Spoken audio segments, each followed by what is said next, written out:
नमस्कार, मैं हूं नगमा। आप देख रहे हैं प्राइम टाइम। महाराष्ट्र की राजनीति में आया भूचाल थमने का नाम नहीं ले रहा। मुंबई से दिल्ली तक, संसद से अदालत तक, इसको लेकर हंगामा जारी है। मुंबई के पूर्व police commissioner Parambir Singh supreme court पहुंच गए हैं।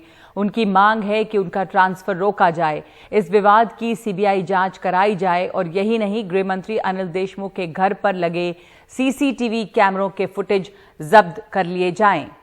किसी राज्य में पुलिस के सबसे आला अफसर और सरकार के बीच ऐसे सीधे टकराव की याद नहीं आती।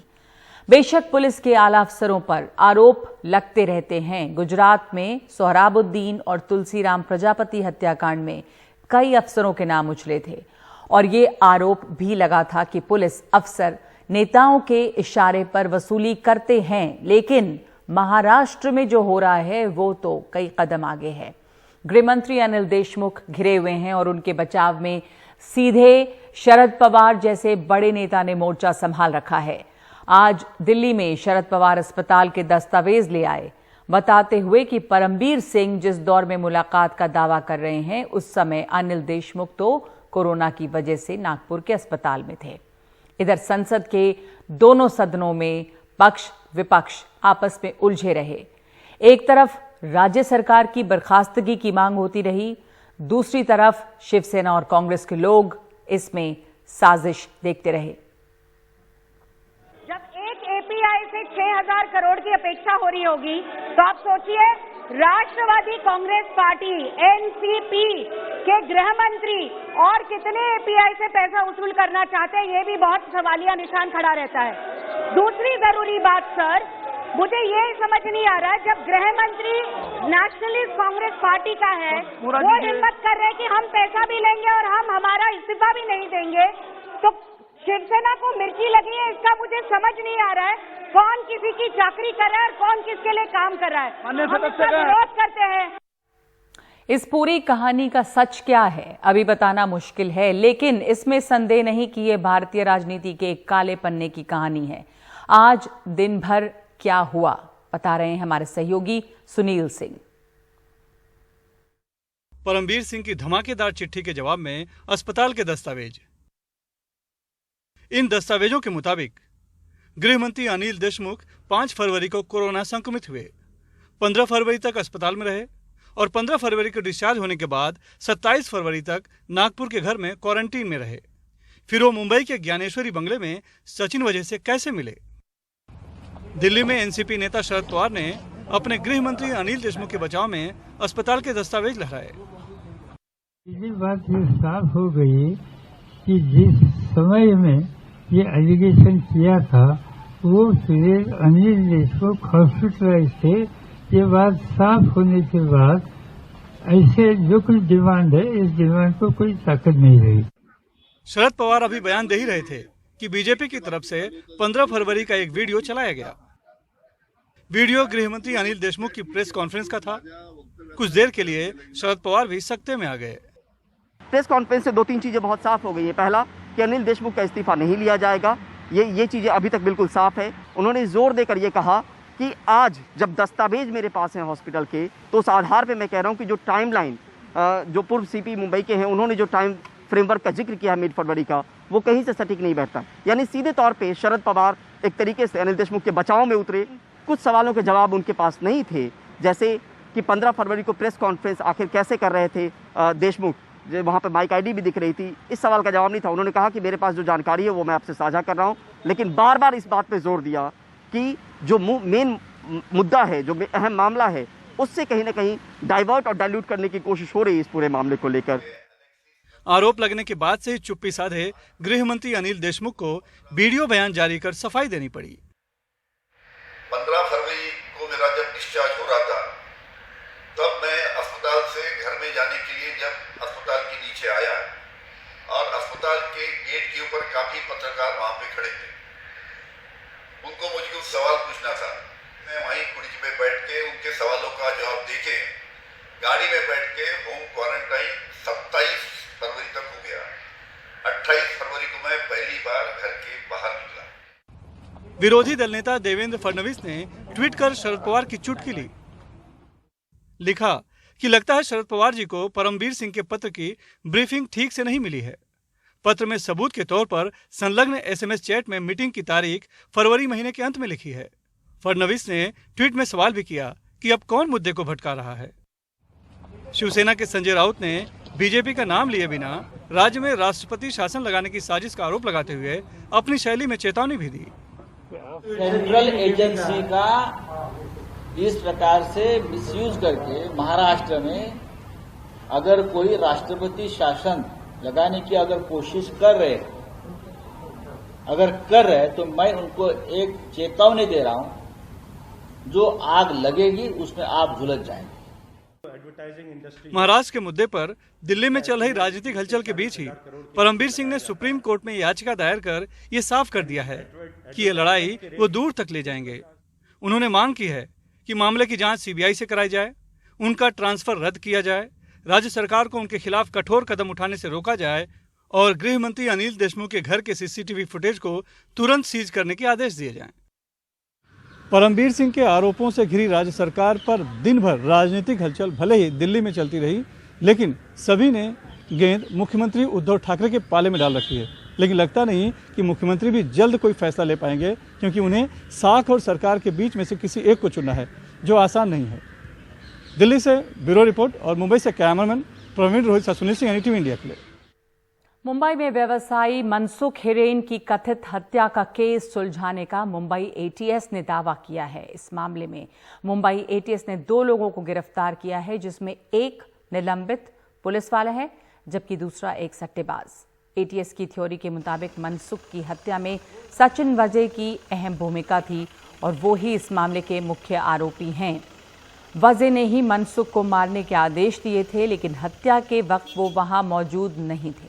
इसे सुलझाने में उस अधिकारी की बड़ी भूमिका है जिसे बिहार का रॉबिनहुड कहा जाता है। अब मुंबई ATS में है। ज्यादा जानकारी सुनील सिंह से। पटना के रॉबिनहुड ने मुंबई में मनसुख हिरेन की हत्या की गुत्थी को सुलझा दिया है और दावा किया है शिवदीप लांडे ने।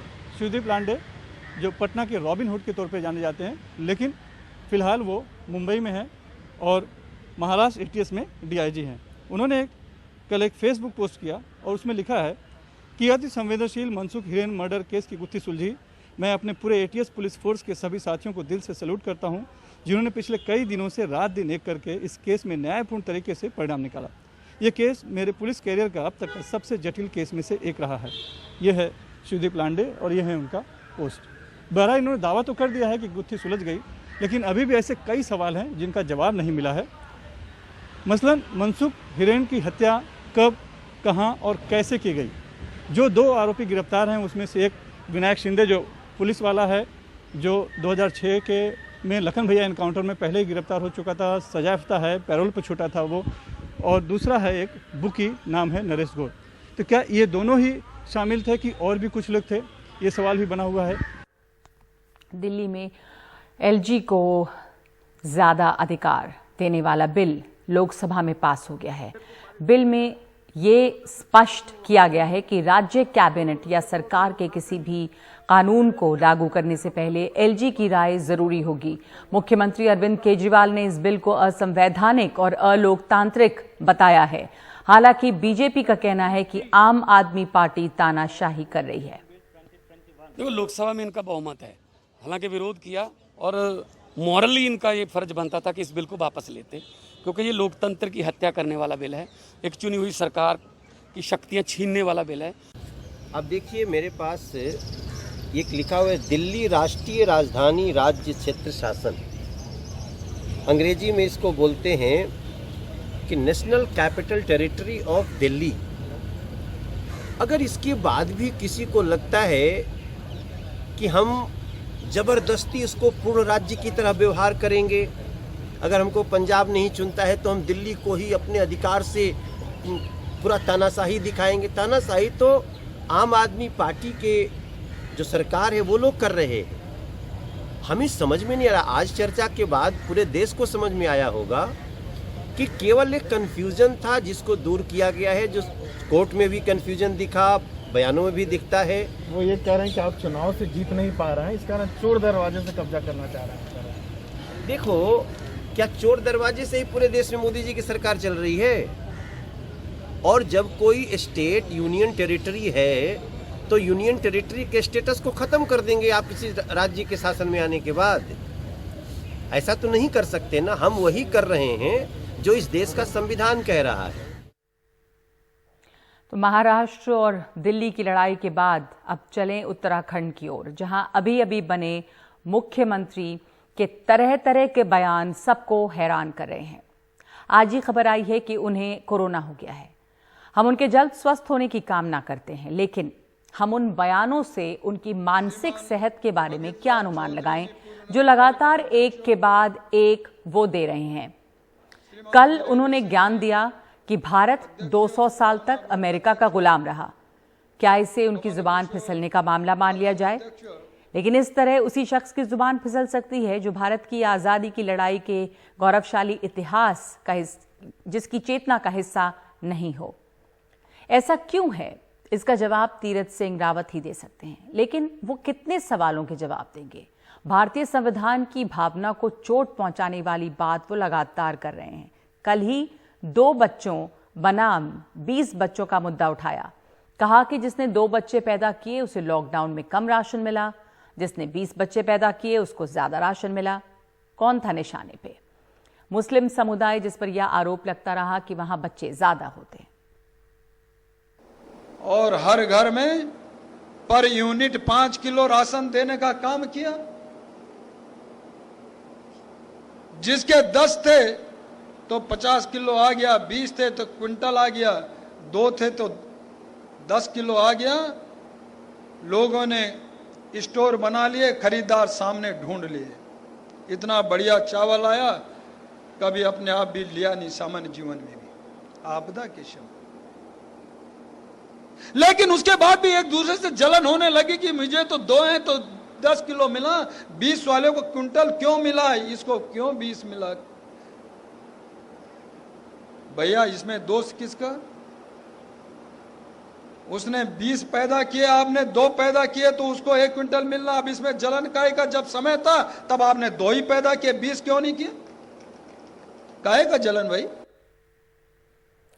जाहिर है यहां वो उसी धारणा का सहारा ले रहे हैं जो उनकी विचारधारा बरसों से फैला रही है, जबकि दुनिया भर में सारे अध्ययन बताते हैं कि ज्यादा या कम बच्चे पैदा करने का मामला अमीरी और गरीबी से जुड़ा है, हिंदू मुसलमान होने से नहीं। जाहिर है अज्ञान से नफरत भी पैदा होता है, यहां दोनों दिख रहे हैं।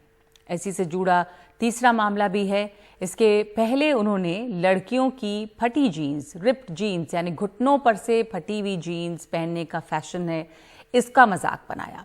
इसे महिलाओं के संस्कार से जोड़ दिया। भूल गए कि महिलाओं को शील और संस्कार सिखाने का ये उत्साह दरअसल एक सामंती और मर्दवादी सोच की देन है, जिसके आधार पर लड़कियों पर तरह तरह की पाबंदियां लगाई जाती हैं। मैं एक दिन राजस्थान से जयपुर से आ रहा था, लेकिन जहाज में जब बैठा तो मेरे पड़ोस में बगल में एक बहन जी बैठी थी, और बहन जी बैठी थी तो बातचीत हुई, बाबा की बगल में बैठी है। लेकिन मैं जब उनकी तरफ देखा तो नीचे गमबूट थे, जब और ऊपर देखा तो घुटने फटे थे, हाथ देखे तो कई कड़े थे। लेकिन जब ये घुटने देखे, बच्चे 2 साथ में उनके थे। मैंने कहा बहन जी कहां जाना है? दिल्ली जाना है। हस्बैंड कहां है? जीएनयू में प्रोफेसर है। तुम क्या करती हो? मैं एनजीओ चलाती हूं। एनजीओ चलाती है, घुटने फटे दिखते हैं, समाज के बीच में जाती हो, बच्चे साथ में हैं, क्या संस्कार दो? किस संस्कार की बात कर रहे हैं तीरथ सिंह रावत? उनको महिला की घुटनों पर से फटी जीन्स से क्या तकलीफ थी? इस बयान के लिए माफी मांगते हुए बाद में भी वो फटी हुई जीन्स के खिलाफ अड़े रहे। लेकिन उन्हें कौन बताए कि मामला फटी असली जीन्स का नहीं है, चुनाव की आज़ादी का भी है। इस समझदारी का है कि महिलाओं को उनके पहनावे तक सीमित करने वाली संकीर्ण सोच की अब कोई जगह नहीं होनी चाहिए। एक राज्य का नेतृत्व करने वाले नेता, उस राज्य के मुखिया अगर न सिर्फ ऐसी सोच रखें बल्कि जोर शोर से इस बात का ऐलान करें तो महिलाओं के लिए उस राज्य में किस तरह का माहौल पैदा होगा, यह आप भी सोचिए। सवाल यह है कि एक राज्य के मुख्यमंत्री को किसी महिला की जीन्स इतनी महत्वपूर्ण समस्या क्यों लगी कि वो उत्तराखंड राज्य, जो हाल ही में बहुत बड़ी प्राकृतिक आपदा झेल चुका है, उसकी सभी समस्याओं, चुनौतियों को छोड़कर फटी जीन्स और उससे जुड़े हुए संस्कार की बात करने पर मजबूर हुए। ये इस वर्ग की दिमागी संकीर्णता दिखाता है या फिर उनकी राजनीतिक मजबूरी है। तीरथ सिंह रावत के इन बयानों पर बातचीत करने के लिए इस समय मेरे साथ मौजूद हैं कमला भसीन, सामाजिक कार्यकर्ता, और उमाकांत लखेड़ा, वरिष्ठ पत्रकार। बहुत बहुत धन्यवाद और स्वागत है आप दोनों का। कमला जी, आपने इनके बयान सुने और मैं आपकी टिप्पणी समझ, जब आपने सुना होगा इनके इन बयानों को, तो क्या आपके दिमाग में गुजरा? आप तो सालों से बराबरी की बात करती आई, इस सोच के खिलाफ लड़ती आई, अब एक राज्य के मुखिया, नए नए चुने गए मुख्यमंत्री, सब समझ में नहीं आता कि उनको मतलब क्या इसी तरह के बयानों पर चुना गया। बहरहाल आपकी टिप्पणी क्या है इस पर? नहीं, मैं औरतों की नजर से तो दुखी हूं ही, लेकिन मुझे सबसे ज्यादा दुख इस बात का है कि दुनिया के इस सबसे बड़े प्रजातंत्र में और दुनिया की सबसे बड़ी पार्टी में इस सोच के, और जो तमाम स्टेटमेंट्स आपने इनके बताए, इस सोच के लोग चुने जा सकते हैं। पहले ये शिक्षा मंत्री रहे हैं, मेंबर ऑफ पार्लियामेंट रहे हैं, और अब ये मुख्यमंत्री हैं। तो मतलब रियली मुझे नाराजगी कम है, अफसोस ज्यादा है अपने प्रजातंत्र पर, अपनी पार्टियों पर। हाँ, बाद में पता लग सकता है कि इस प्रकार के बयान गलत है तो इनकी पार्टी कोई एक्शन ले सकती है ना, कुछ कर सकती है ना, मगर मुझे लगता है कि पूरे कुएं में ही जहर है, तो इस पर एक्शन कौन लेगा? और फटी हुई जीन्स सिर्फ औरतें तो नहीं पहनती, मर्द भी पहनते हैं, और मर्दों को कभी भी इन तरह की चीजों के लिए न टोकना न रोकना, मुझे लगता है कि ये मर्दों का भी अपमान है। ये मानना कि मर्द तो बदतमीज हो सकते हैं, उनको तो तमीज की कोई जरूरत नहीं है। अगर तमीम की जरूरत है तो सिर्फ औरतों को। और नगमा, मैंने इनका एक और बयान देखा इसी फटी पतलून से रिलेटेड, उसमें ये कह रहे हैं कि ये कहीं पर थे और वहां पार्टी के दूसरे साथी थे, अगले दिन करवा चौथ था और हम साथियों ने एक दूसरे को कहा कि भाई देखो, करवा चौथ पर तो घर जाना होगा क्योंकि पूरे साल तो हम उनको दुखी रखते हैं, एक दिन तो जाकर उन्हें खुश कर दें। तो ये तो इनका अपनी जीवन साथी के साथ रिश्ता है, ये इनका त्योहारों के साथ रिश्ता है, कितनी मान्यता है।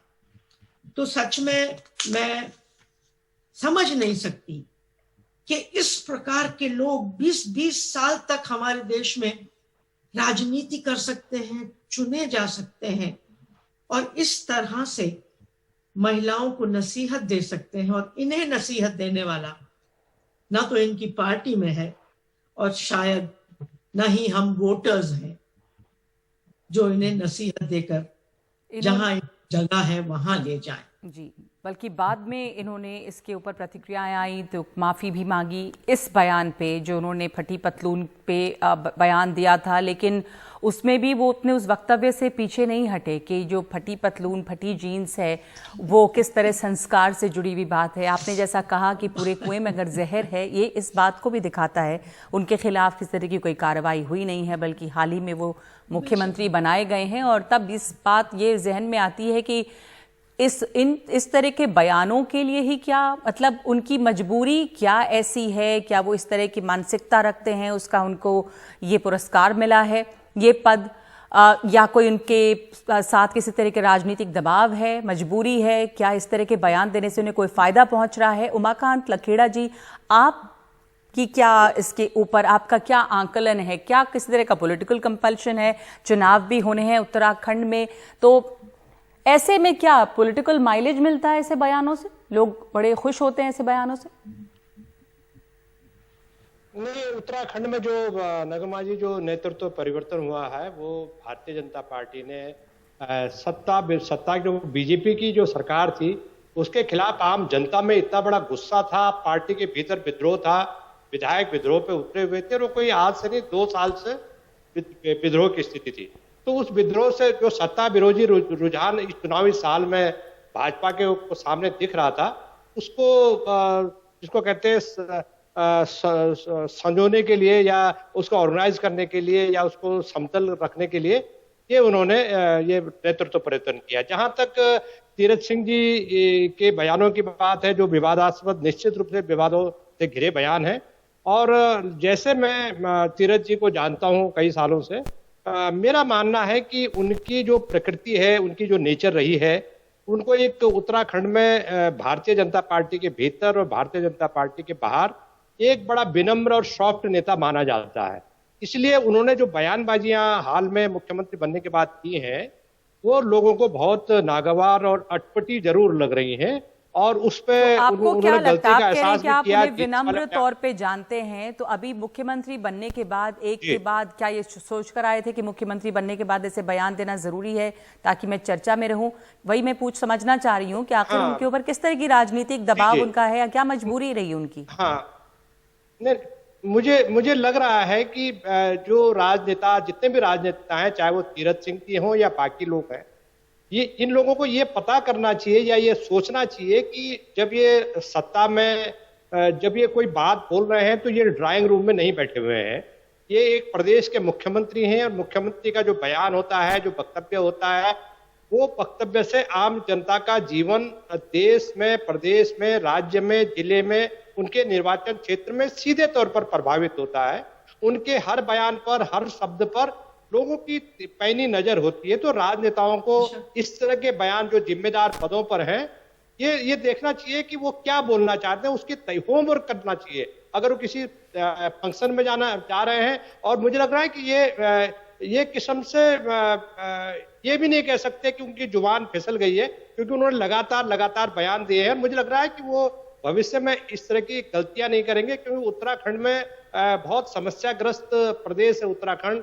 वहां पलायन है, बेरोजगारी है, महिलाओं की हमारी माँ बहनों की उत्तराखंड में दशा बहुत नाजुक है, बहुत खराब है, बड़ी असमानता है। सारा पलायन से जो सबसे बड़ी दुर्गति हुई है, जो बुरा प्रभाव पड़ा है वो महिलाओं पर पड़ा है क्योंकि जब गांव से मर्द नीचे आ गए हैं तो महिलाओं पर जो खेती बाड़ी और बच्चों को संभालने का जो बोझ है वो ज्यादा पड़ गया। तो मुझे लग रहा है कि अगर तीरथ सिंह जी अगर महिलाओं के प्रति थोड़ा सा संवेदनशीलता दिखाना चाहते हैं तो उनको गांव में जो महिलाएं हैं, सुदूर दुर्गम क्षेत्रों में जो महिलाएं हैं जो घास लाती है, अपने आज गाय बकरी चराती है, उनकी बहुत सारी समस्याएं हैं। राज्य 20 साल से एक तरह की समस्याओं से घिरा हुआ है ये राज्य और इस बहुत उपेक्षा जब उनको तीरथ सिंह जी को इस राज्य में भेजा गया था तो नेतृत्व ने भी बड़ी उम्मीदें उनसे लगा रखी हैं और अभी भी उनसे उम्मीदें हैं। तो मुझे लग रहा है कि ये मान लें उत्तराखंड के लोग और हम भी लोग मान लें कि उनकी जुबान फिसली होगी और वो मुझे लग रहा है कि इस तरह के बयानों की पुनरावृत्ति नहीं करेंगे और सोच समझ के बयान देंगे। ऐसे लोगों की उम्मीद है क्योंकि लोग उन्हें अभी भी लोगों को उनमें एक छवि दिखाई देती है वो कि वो विनम्र सॉफ्ट नेता है, वो फेमिनिस्टा वाले नेता नहीं है। लेकिन बहुत सारे लोगों को तो मैं आपसे ये समझना चाहूंगी इसके बाद कि अगर आपको लग रहा है कि उनकी जुबान नहीं फुसली है तो क्या क्या वजह रही कि वो उत्तराखंड जैसे राज्य जहां पर आपने बहुत सारी समस्याएं खुद गिनाई और हम सब जानते हैं कि इस समय प्राकृतिक आपदा से किस तरह जूझा है उत्तराखंड और कितनी समस्याएं वहां पर रही हैं, उन सबको छोड़कर समस्याओं को मैं लौटूंगी आपके पास पर कमला जी, उन तमाम समस्याओं को छोड़कर एक राज्य के मुख्यमंत्री जो नए मुख्यमंत्री बने हैं, इस आपदा के बाद ही बने, नेतृत्व परिवर्तन हुआ, वो अगले साल चुनाव है, पर उनको सबसे अहम बात ये नजर आती है और उनकी नजर वही जाती है कि जो बगल में महिला बैठी थी उसके घुटने पर से जीन्स फटी थी, उसने गमबूट पहनी थी। उन्होंने इस बात का जिक्र किया कि पूछा कि आपके पति क्या करते हैं, तो जेएनयू में पढ़ाते हैं, हम एनजीओ में एनजीओ में काम करते हैं। तो किस तरह की मानसिकता को ये दिखाता है कि तमाम समस्याओं को छोड़कर आपके पूरे राज्य में आपको सबसे अहम लोग जुबान कैसे फिसली, वो लोगों को बार बार ये बात बता रहे हैं। बाद में जो उन्होंने शायद हल्की फुल्की सी माफी मांगी है, उसमें भी उन्होंने इस बात का जिक्र नहीं किया कि वो पछता रहे हैं। वो उस बात पर अड़े हुए हैं कि ये जीन्स जो फटी हुई है वो संस्कार से जुड़ी हुई है। ये मूल समस्या जिसके खिलाफ आप जैसे लोग इतने दिनों से लड़े और बराबरी की बात होती रही, महिलाओं को के कमोडिफिकेशन के खिलाफ लड़ाई रही, वो समस्या जैसा लगता है कि हम कहीं पीछे जा रहे हैं जब हमारे राज्य के नेता ऐसी बातें करते हैं। उमाकांत जी ने कहा कि ये नेता अपनी विनम्रता के लिए जाने जाते हैं बरसों, और आते ही तो हो सकता है इनके ऊपर असर है इनके बड़े लीडर्स का। उनको ये रोज सुनते हैं कि वो किस तरह इलेक्शंस में कुछ भी कैसे कह देते हैं, और फिर ये अपने तो आला इनके नेता हैं, उनके जो मुसलमानों के खिलाफ कमेंट्स आते रहे हैं और उनके ऊपर कोई भी असर नहीं हुआ। और वो जितना ज्यादा ये वाली बातें बोलते हैं उतना ज्यादा उनको और मान सम्मान और पद दिए जाते हैं। तो ये तो 2 महीने में ही सीख गए कि कैसी भाषा बोलकर इज्जत पाई जा सकती है। तो ये तो अब उत्तराखंड के लोगों को देखना होगा कि इसका क्या करें। और सच में मैं शर्मिंदा हूं, मैं इस देश की नागरिक होने के लिए शर्मिंदा हूं कि हमें इस तरह के नेताओं को सहना पड़ता है जो कहीं भी हमारे संविधान में लिखी हुई बातों का कभी जिक्र नहीं करते। और मुझे लगता है कि उन्हें लगता है कि मॉडर्न पॉलिटिक्स में औरतों के बारे में बोलना बड़ी ऊंची बात है। मतलब जो लोग पूरी उम्र नेकरों में मार्च करते रहे, आरएसएस के ये भी मेंबर थे, और इन्होंने नेकर छोड़कर पतलून तो अभी 2-3 साल से पहनी है। तो ये जो दोगलापन है, मर्द पहने तो ठीक, मर्द दिखाए तो ठीक, औरत न दिखाए तो ठीक, तो सच में मुझे शर्मिंदगी के अलावा, और फिर मुझे अपनी जनता से भी सवाल करने हैं कि हम कब उठेंगे, हम कब चुनेंगे ऐसे लोगों को जो किसी और की नहीं तो कम से कम अपने संविधान की तो इज्जत करें। इस देश की 50% जनता जो महिलाएं हैं उनकी इज्जत करें। इस देश में बसने वाले 250 मिलियन मुसलमानों की इज्जत करें, जिन्होंने इस देश की आजादी के लिए लड़ाइयां लड़ी, जिन्होंने इस देश को खाना देने के लिए लड़ाइयां लड़ी, जिन्होंने आज भी जो सरहदों पर हमारी लड़ रहे हैं। तो बहुत अफसोस है। जी, आपको अफसोस है, आप शर्मिंदा हैं, और आप सवाल पूछ रही हैं जनता से भी किस तरह के नेताओं को हम चुनते रहते हैं, तो अफसोस इस बात का है। पर जैसा आपने कहा कि ऐसे बयान देने से शायद ज़्यादा वोट्स मिलते हैं, क्योंकि न सिर्फ महिलाओं की बात नहीं है, उन्होंने कुछ बयान और दिए हैं उमाकांत जी। एक तो मान लीजिए कि उनको ज्ञान नहीं रहा होगा और अमेरिका ने हम पर 200 साल शासन किया जैसी बात उन्होंने कह दी। मान लीजिए कि अज्ञानता में बोली वो बात, या ये जबान फिसल गई। उसके बाद वो जोर शोर से इस बात को समझाने की कोशिश कर रहे हैं। क्या वो बताना चाह रहे हैं कि जिसने ज्यादा बच्चे पैदा किए वहां राशन ज्यादा मिला, आपकी गलती है कि आपने ज्यादा बच्चे पैदा नहीं किए? ये क्या मतलब क्या मानसिकता है ये? और इससे आपको लगता है बतौर एक वरिष्ठ पत्रकार, आप समझते हैं उस इलाके को, आपको क्या लगता है उससे जाहिर है कि उन्हें फायदा लग रहा होगा, कि कुछ फायदा होगा, लोग उनकी वाहवाही करेंगे। किस पर वो हमला कर रहे थे और क्या उनका मकसद रहा होगा इस बयान पे? देखिए, तीरथ सिंह जी एक आरएसएस की विचारधारा से निकले हुए व्यक्ति हैं, और इसमें कोई शक नहीं है कि वही वो ग्रूमिंग हुई उनकी आरएसएस में। लेकिन उनको वो भूल गए कि वो इस तरह के जो बयान, जैसे मैंने पहले कहा कि आप ड्राइंग रूम में या प्राइवेट में या किसी के कान में कोई बात बोलते हैं, और जब आप एक पद पर बैठे हुए व्यक्ति के नाते कोई बात बोलते हैं, तो उससे एक बड़ा गलत संदेश आपके व्यक्तित्व के बारे में जाता है, आपकी पर्सनालिटी के बारे में जाता है, और जिस मकसद के लिए आपकी पार्टी ने आपको इस राज्य में भेजा है, इस समस्या का समाधान। पर ये भी तो हो सकता है कि उससे उनका फायदा होता हो, या पार्टी ने इस मकसद से भेजा। ये विभाजनकारी बयान है। देखिए सीधी सी बात है कि ये बीजेपी का और संघ का, वो बाकी राज्यों में भी जो हम बहुत करीब से देखते हैं कि वो हर जगह एक लेबोरेटरी बनाने की चेष्टा करते हैं कि वहां पर कोई विचार इस तरह से कहा जाए जिसमें पोलराइजेशन हो, और जिस तरह से जो डाइवर्स अटेंशन हो, जिस तरह से एक किस्म से लोगों को वैचारिक रूप से उन समस्याओं से थोड़ा डाइवर्ट किया जाए, और डाइवर्ट करने के बाद जो लोग रोजी रोटी रोजगार की बातें करने के बजाय इस तरह के धर्म के, संप्रदाय के, जाति के तरफ लोगों का ध्यान, आप कह रहे हैं कि एक तरह से ये एक एक्सपेरिमेंट, एक लेबोरेटरी की तरह इस्तेमाल किया जा सकता है, किया जा रहा होगा। ठीक है, एक आखिरी वो अभी सीख लेंगे। हाँ, ठीक है, एक आखिरी बात कमला जी, बताइए। एक तो ये कमला जी, एक आखिरी बात ये कि आपने कहा अफसोस है, आप शर्मिंदा हैं कि ये जो जहर है ये पूरे कुएं में ही एक तरह से है, क्योंकि उसके बाद अगर ऐसे बयान दिए जाते हैं तो उस पर पुरस्कृत नहीं करना चाहिए, कोई कार्रवाई होनी चाहिए। कुछ उम्मीद है कि कुछ कार्रवाई हो, या कुछ होती दिखी नहीं अभी तक, लेकिन क्या ऐसे ही इन बयानों के बाद, अपमानजनक बयानों के बाद खामोश रहना चाहिए? पार्टी को भी उम्मीद है कि कुछ कार्रवाई की जा सकती है ऐसे में?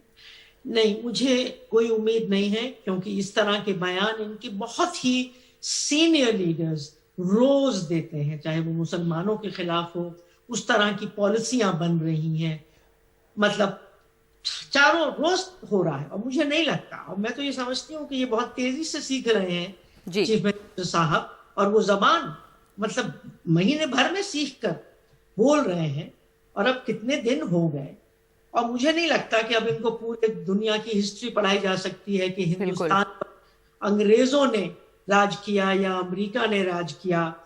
तो मुझे कोई उम्मीद नहीं है। अगर थोड़ी बहुत उम्मीद है तो उत्तराखंड की जनता से है, हिंदुस्तान की जनता से है, कि अंत में प्रजातंत्र में आखिरी कुछ तो हमारा ही है ना, और आखिरी फैसला हम ही को लेना है कि हम किस तरह के लोगों को चुनकर अपना नेता बनाएं और किस दिशा में हम देश को ले जाना चाहते हैं। बिल्कुल, बहुत बहुत शुक्रिया आपका। फैसला लोगों को लेना है कि किस तरह के नेता चुने और किस दिशा में हम देश को ले जाना चाहते हैं। बहुत शुक्रिया आपका प्राइम टाइम में शामिल होने के लिए।